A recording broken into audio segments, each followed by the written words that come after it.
The third quarter's Chinese economic data is out, GDP growth at 4.8%, and the National Bureau of Statistics is singing its praises loud and clear. Now, does everyone remember what the big macroeconomic headline of the third quarter in China was? That's right, the anti-involution campaign. And now the Statistics Bureau is telling us that industrial capacity utilization rates have rebounded in the third quarter. The PPI curve is starting to turn upward, and companies are promising not to engage in price wars anymore. It feels like China's anti-involution movement has achieved massive success, doesn't it? At least that's how the official data paints it. So, is this the real story? That's what this episode is here to uncover for you. First off, I've noticed something really interesting. Wonder if you've spotted it too. In China, whenever the official media talks about inflation, the focus is always squarely on goods. Like, has the factory price of phones gone up or down?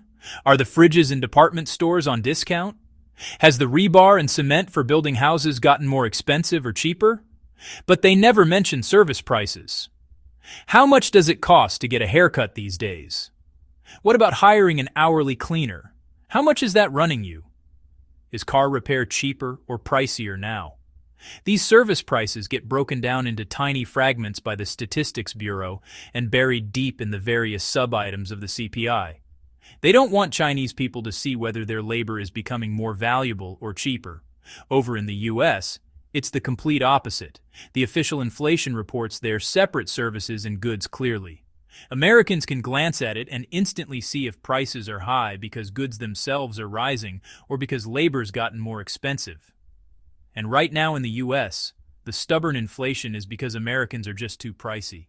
Their wages are shooting up too fast, driving service inflation sky high. So, that brings us to China's deflation.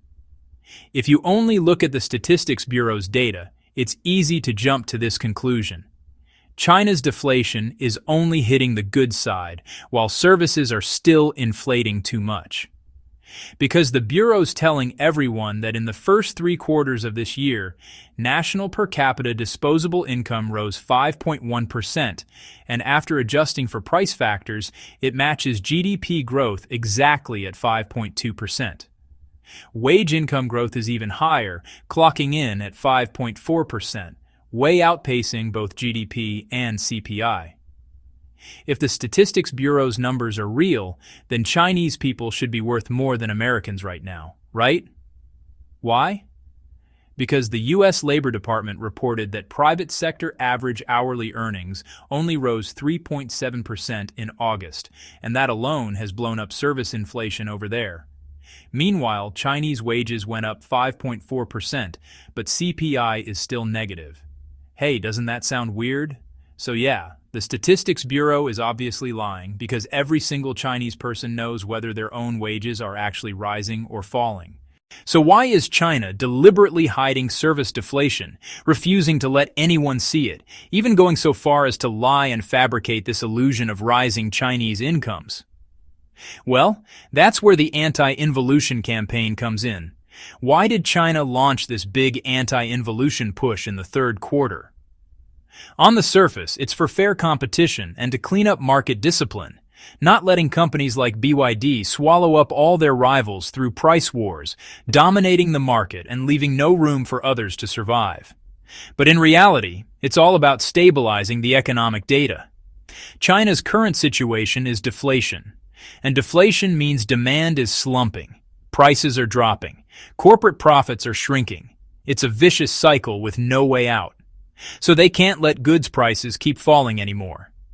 If CPI stays negative, then the central bank and fiscal policy's performance reviews would all come back as failures. We've talked before about the central bank's policy mandates, and CPI is one of them. They emphasize every year that they'll pull CPI back to 2%, but they fail every single year.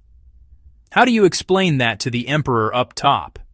He doesn't look at the economic fundamentals anyway. He just checks the Statistics Bureau's numbers. Can they hold up his face? So CPI absolutely cannot keep dropping. That's why the technocrats came up with a trick to juice up CPI, launch the anti-involution campaign, using administrative power to force companies to raise prices. But here's the problem. What's the problem? The market's genuinely ice cold right now. Demand hasn't come back. If you force goods prices up, consumers just buy even less, right? Then corporate profits still tank. So how do you make up for those profit losses? In fact, the Chinese government has already sent a clear policy signal. Companies keep squeezing the Chinese people, save profits by cutting labor costs. To put it bluntly, the government's quietly telling businesses, don't discount your goods anymore, but you can lay off staff, cut salaries to claw back some profits, like hiring fewer full-time workers, more temps, lowering hourly wages, scrapping employee benefits, mess with the workers however you want, we won't interfere. But you absolutely cannot drag CPI down any further. Using this logic to pump CPI short-term? Yeah, it works. But long-term? Lowering wages kills consumption. Killing consumption crushes overall social demand.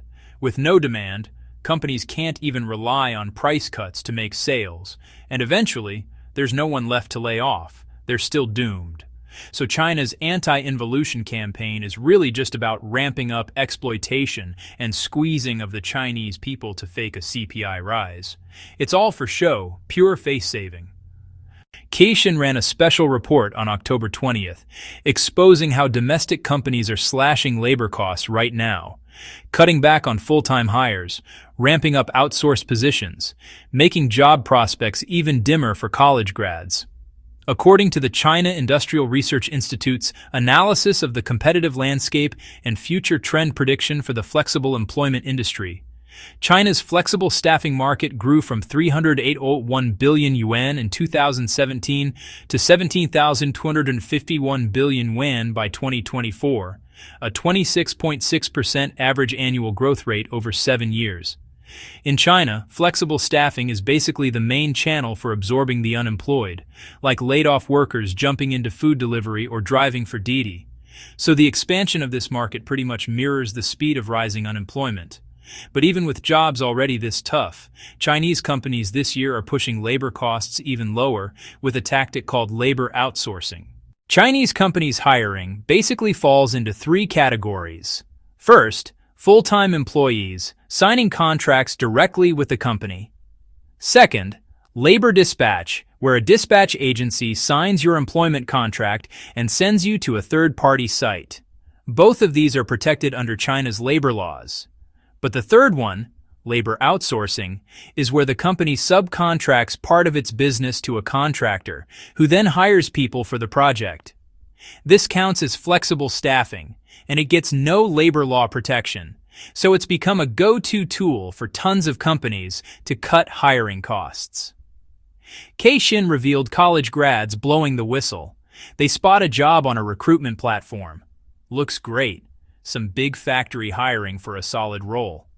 But when they go to sign the contract, bam, they get an offer for an outsourced position at that big factory. Because labor outsourcing is basically a no-man's land legally, it doesn't face the same constraints as dispatch work. So Chinese companies are exploiting this to wring employees dry, shoving the burdens of Social Security, medical, and pensions onto the workers themselves. And get this, even if a worker gets injured on the job, the company can dodge liability. What's even scarier? All this is happening with the government's quiet approval and behind-the-scenes push, because they want companies to ease profit pressures by squeezing labor. Otherwise, they could just amend the labor laws to protect these outsourced gigs too. The Beijing International Human Capital Group's 2024 Outsourcing Employment Special Report shows that in 2023, China's outsourcing market hit 1,335 billion USD in executed contracts, up from just 184.4 billion in 2013, with a whopping 21.9% compound annual growth rate. And 65.5% of companies have outsourced or flexible staffing, making up 11% to 40% of their workforce. I bet those numbers have shot up even more in the last couple years. So yeah, China's anti-involution campaign is really just a face-saving project cooked up for the CPI stats. As long as the Statistics Bureau's methods keep fixating on goods inflation, ignoring service inflation and labor price changes, it's basically telling companies, the country needs you to boost CPI right now, so cut out the discounts, the price wars between rivals. If your profit margins thin out, just squeeze the employees to make it up. Plenty of human ore to go around. And just like that, what looks like a super positive energy anti-involution movement turns into the Communist Party handing down government authorization to companies. Keep mining the human resources. Businesses get the memo. If you can't touch goods prices, then labor prices it is. Layoffs would spike unemployment and destabilize society, jacking up the state's stability maintenance costs. Who knows how they'd make you pay for that? So better to just outsource everyone. That legal no man's land is right there. The government's left the back door wide open for you. Not using it? You'd be the fool. See, that's the real corporate ecosystem behind China's anti-involution campaign. Thanks for watching and joining us on this journey to unveil China's many layers. If you found this video insightful, please give it a thumbs up, share it with others, and hit that subscribe button to stay updated. See you in the next video.